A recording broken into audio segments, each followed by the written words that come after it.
It's time to saddle up. Down to the last 16th of a mile. You think the Derby was exciting? Just like that right there. Well, that was only 2 minutes. It will be sovereignty. We're coming at you from all sides in this hour-long CSL. Consortive scores. From playoff hockey to NASCAR racing in Texas. Not the Texas barbecue that 11 team wanted to see.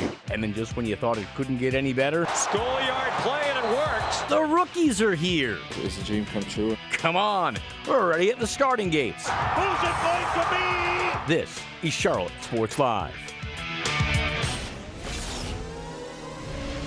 Now it's CSL, Charlotte Sports Live.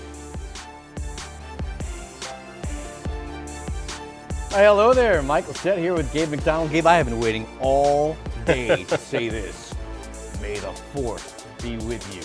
How about that right there? Absolutely. Great way to welcome inside Charlotte Sports Live. Of course, the Force is with the Panthers rookies later this week. They begin their NFL journeys at minicamp, plus Carolina Hurricanes know their second-round Stanley Cup playoff schedule. Yeah, but you can't have a party or a rookie minicamp with just 8 guys. Following the draft, Carolina filled out its rookie roster with a handful of undrafted free agents. Some of the notable names: Muhsin Muhammad from Texas A&M. Of course, he's the son of former Panthers legend Ryan Fitzgerald, the kicker out of Florida State. He's garnered a lot of buzz. Could he be the team's potential starter? We'll be watching that. Something to note, Carolina agreed to terms with more undrafted rookies than they have open spots, which means, Gabe McDonald, guys' jobs are going to be on the line this week. Yeah, absolutely. I think you're looking at a lot of those guys, too, because we saw, a couple of those guys kind of rise through the ranks of rookie minicamp. You look at undrafted guys, Damani Richardson, Jalen Coker, who were able to make a difference there. So who could be that guy this year in this class? It's a bit of a diamond in the rough. These guys are obviously going to be competing a lot harder to make those spots because, unlike last year and years past, you had, just enough guys. So when you have to make roster cuts already when you're bringing in these rookies, it's definitely going to elevate the competition even more. Of course, you know what you expect out of your draft picks, the guys that you got, but I'm looking for those diamonds in the rough. And Fitzgerald, too, kicker position, wide open. That's going to be interesting competition, too. It's important all around, not just for finding, which guys can stay with you, but also just establishing the culture with these guys. T-Mac, one of the knocks on him was, remember that viral video that went out where he said, I don't like watching game film. This is the chance where you really solidify that, hey, this is what we do here, and this is what we expect of you. So it kind of gives them a head start. So that way, when all the other guys come in, bullets are flying, they're not overwhelmed by the process. Absolutely. Talk some hockey now, and you know what? So much for Russ. The Checkers were off for 2 weeks thanks to a first-round bye, but you wouldn't have known it how they played in Game 1 of their series against Providence. Charlotte not only beat the Bruins, they crushed them by the count of 5-1. Checkers look to keep it going tonight in Game 2. This one also played in Providence. It was chippy. After a scoreless first, Checkers finally got on the board in the second. Wilmer Skoog lighting the lamp. That made it 1-0 Charlotte. It also let the tempers flaring just a couple of moments later. Checkers were not happy with that 1-0 lead. They wanted more, and they got it later in the period. Ben Steeves eventually going to make it 2-0. But you know what? There was apparently fight left in both teams because this one would actually end in punches. And I mean that literally. As the clock hit 0, there they go again. Charlotte now up 2-0 in this best-of-5 series. I always love to see some chippiness there. Well, from hockey to its close cousin, lacrosse, Duke lacks with a chance today to not only win the ACC tournament, but also punch its ticket to the NCAA tournament, Mike. Yeah, today's ACC final happening over at American Legion Memorial Stadium, and that is where Casey Funderburg spent her afternoon. Well, the battle between the orange and blue. All right, let's cowboy up. NASCAR was in Texas today. Appropriately, Denny Hamlin might have been safer riding a horse this afternoon. First stage, his car caught on fire. He'd make it out just fine, but his day was done. Carson Hocevar would fare only a little better after winning his first pole ever yesterday. He was going for his first ever win, but that did not happen. He was involved in a 4-car wreck with 31 laps to go. He finished 24th.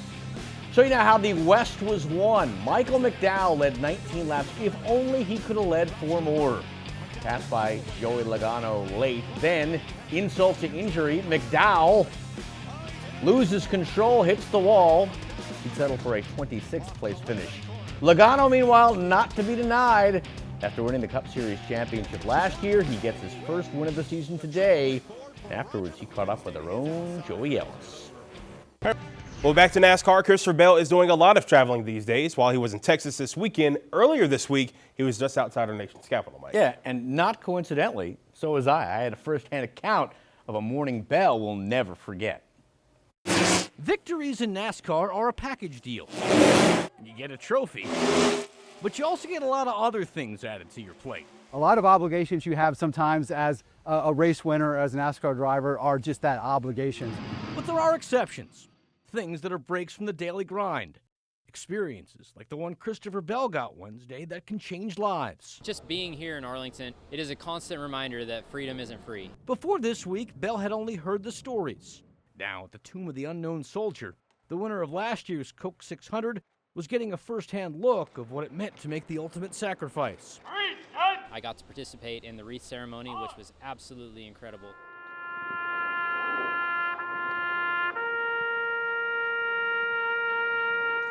This is the resting place of so many of those folks. Frankly, it's surprised we didn't come up with it sooner. That we haven't been doing it for decades. In actuality, it's only the 5th year. In 2021, Charlotte Motor Speedway took that year's Coke 600 winner Brad Keselowski on a day trip, and a tradition was born. It's just the discipline, man. Like, every single thing is precise and diligent and on point. It hits hard. And it also stays with you. It was something that I'll never forget and cherish for the rest of my life.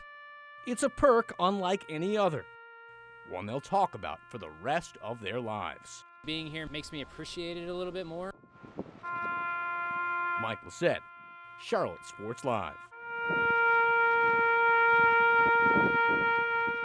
Welcome back into Charlotte Sports Live. We are with you for another half hour. Gabe McDonald alongside Mike Lissette. And Mike, we are so close to seeing the Panthers back on the field again. I know I'm excited about it. I know the fans are itching for action. And the best part is this week we at least got a taste of the action when we got to hear from two players who could play a significant role this upcoming season for the Panthers. Yeah, absolutely. All right, also meeting with the media, audio-wise, was left tackle Ike Ekwonu. He's hoping his best football is yet to come, and he's hoping it all comes with the Panthers. Charlotte Native was elated when the team recently picked up a 5th-year option for his rookie deal. However, the veteran offensive tackle understands that it also means now the pressure is on. He's got 2 years to earn a big payday, which means he can't get caught up making some of the same mistakes he's made over the first 3 years on the line. Well, I feel like it still boils down to consistency. And I feel like... All right, here's what Ike was able to do last season for the Panthers. All of these stats are Pro Football Focus. They're giving him a 71.7 overall grade. That's good for 38th in the NFL out of 140 tackles. He's got 66.2 pass block grade, which was 65th rather out of 140th. Ike scored 80.5 for a run block grade. That's 11th out of 140. But here is where he really struggled. Penalties. He had 12 of them. Finished 129th out of the tackles, and then 7 sacks allowed. That is 126th out of the tackles. I think he knows that can't happen again moving forward. No, absolutely. I mean, you look at just obviously an up and down first 3 years. I mean, the first year really being tested. The second year, obviously a really rough one. But I think you saw him make strides, especially in the run game. You mentioned the grade that he had there. And I think that's really how the Panthers are counting on him being that road grader, the guy that can clear the hole in as far as running. But you want to be able to improve the pass blocking as well. And I think that's going to be the main thing for him, because if you want to earn that big payday, you got to be able to protect that blind side, especially with a quarterback like Bryce Young, too. If you recall, he came into the NFL really good at blocking a certain way. Yeah. And it's when the Panthers sort of switched up the style, that's when he really struggled. Yeah. And I think now he's sort of realized that, like, I've got to be able to adapt. Yeah. And it's like, what, unconscious confidence, unconfidence. Right. He knows what he's got to do, which is the first step toward getting to where he needs to be. Absolutely. Versatility, especially on the offensive line as a tackle, is certainly big, but also big for the Panthers as a whole. All 5 starters from last year back. That cohesion and obviously continuity big as well. They're the number one payroll in terms of offensive line in the league. And it certainly works out on the field. Well, Queen City News is your home of the Carolina. Talking a little baseball, having won 5 in a row, the Charlotte Knights were rolling. But then the tide turned, or rather, the tide showed up. They lost the first 2 games in the series to Charlotte, then beat them 3 games in a row. Much to this Dragon's chagrin, that also includes today's finale at Truist. Second inning, Charlotte appeared to be on its way back. Tristan Gray going deep for his 5th homer of the year. It was a 2-run shot, and the Knights were up for the first time today. However, in the end, the Tide just had too much firepower. T.T. Bowers doing a number on him later in the game. He had 2 hits. This one brought in 2 runs, giving Norfolk the lead for good. They'd go on to win this one 9-3, taking 3 of the 5 games in the series. All right, looking back on the week that was, not every day a WWE Hall of Famer rolls through town, but recently, in fact, we had 2. Both Hacksaw Jim Duggan and Jake the Snake Roberts were on hand for wrestling night in Charlotte Knights game Friday. Jake, as you see here, even threw out the first pitch. Before the evening, he and I caught up, took a trip down memory lane. Believe it or not, the number one thing that people bring up at these meet and greets is Jake's blindfold match that he had with Rick Martel in the early 90s. In case you're wondering, yes, that was a thing.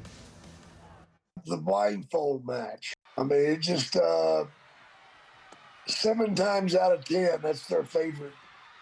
Really? Yeah, and it blows me away. I can't get it. What do they say about it? Like, what are some of the comments? Oh, it was the most exciting thing. We felt like we were there. A lot of them yelled so much they went hoarse. Gabe, I know you're wondering how we got here. Well, it was because in this feud, Rick the Model Martel had this cologne that he actually sprayed in Jake's eyes. So because Jake was blind, they needed to even the odds for the match to happen. And Jake the Snake Roberts overcame the odds to get the win in this match. So all it takes is a little bit of John Paul Gaultier. You know, that can make the difference in a match there. There you go. All right, back to racing. It's the Texas takeover for Joey Logano today. The number 22 roared to his first win of the season. Yeah, he survived a chaotic Sunday and a 2-lap dash in overtime at Texas Motor Speedway. And our Joey Ellis reports on how Logano did it. For much